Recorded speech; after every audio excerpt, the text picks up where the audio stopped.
بالرجل وهو يبكي ورجع وهو يبكي.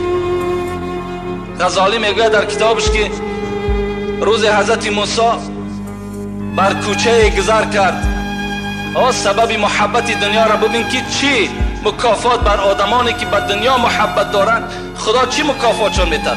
حضرت موسی میگه گذر کرد بر یک کوچه، نگاه کرد یک جوان با چنان گریه دارد، با چنان گریه دارد.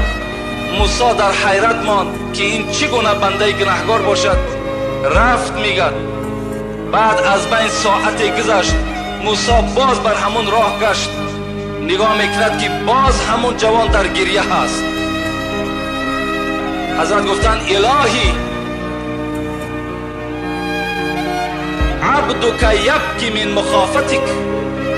خدایا گفت این بنده را من نگاه کردم ساعت هاست که گریه میکند، این بنده تو از تو میترسد، خدایا مغفرتش کن. لیکن از جانب خدا چی آمد؟ موسی لو سال دماغه مع دموع عین و رفع یدیه حتی یسقطا لم اغفر له. موسی گفت اگر همین بنده گریه دارد، اگر چنان گریه کند که چشمش قاق شود، چنان گریه کند که از سیلابه آبش همین بینیش شسته ببرد، چنان گریه کند و چنان دستهاش بردارد که دستهاش از ساعتهای دراز قاق شود، لم اغفر له، او را من مغفرت نمیکنم. موسی در حیرت ماندن الهی این چگونه گناهکار باشد؟ خداوند گفت این گناهکاریش همین است که هو یحب الدنیا، این دنیا را دوست می‌دارد. این دست‌های برداشتهش، چشم‌های پری آبش، اینوش که عبادت است، لیکن در دلش محبت دنیاست. لم اغفر له، من را مغفرتش نمی‌کنم. این سبب چی است؟ سببی که محبت دنیا در دل ما و شما جایگیر می‌شود. جبرائیل خدا روان کرد برای نوح. حضرت جبرائیل آمدن، حضرت نوح در بیابان بودن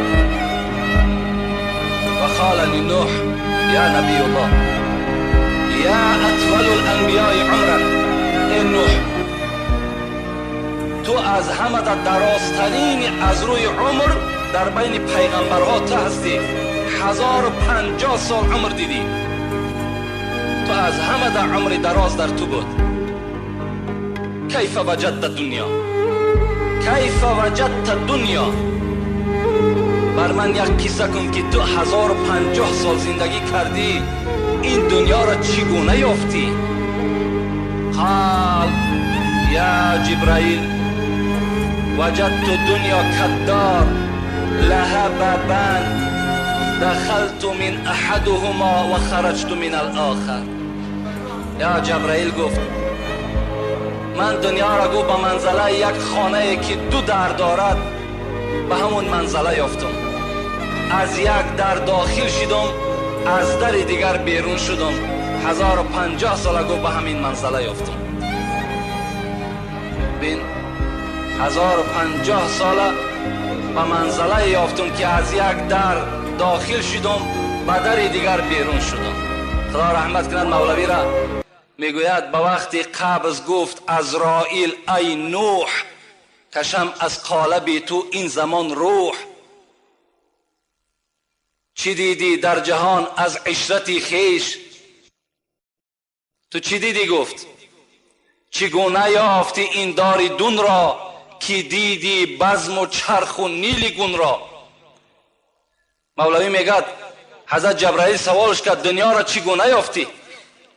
تو گو یک تبدلات دنیایی را دیدی، دنیا یک بار زیر آب ماند، چگونه یافتیش؟